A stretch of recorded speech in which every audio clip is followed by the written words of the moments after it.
अभिनेता किरण माने याने त्याच्या वाढदिवसाच्या निमित्ताने सोशल मीडियावर एक पोस्ट शेअर केली आहे। यामध्ये चाहत्याचे व मित्रमैत्रिणींचे आभार त्याने मानले आहेत।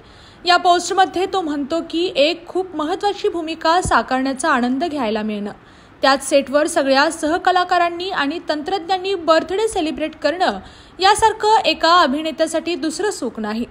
काल असंख्य मेसेजेस येऊन पडले। अनेक मित्रांनी चाहत्यांनी माझ्याबद्दल भरभरून लिहिलं। अगणित फोन्स आले। शूटिंगच्या व्यापातून वेळ काढून प्रत्येकाला उत्तर द्यायचा प्रयत्न केला, तरीही काही फोन्स घेऊ शकलो नाही, काहींना रिप्लाय देऊ शकलो नाही। मला खात्री आहे तुम्ही मला समजून घ्याल। तुमचं प्रेम हीच माझी ताकद आहे। मला आतोनात जीव लावणाऱ्या चाहत्यांनी माझं आयुष्य समृद्ध केलंय, संघर्षाचं सोनं केले। खूप कमी कलावंतांना हे भाग्य लाभतं। आपण बघतोय भोवताली विषारी वृत्तींच्या लोकांचा थैथयाट सुरू आहे। सुमारांची सद्दी आहे, त्यातून आपण आपल्या मनातला ओलावा, जिव्हाळा, आपलेपणा जपतोय, विचारांचा आणि गुणांचा आदर करतोय। ही हौसला वाढवणारी गोष्ट आहे।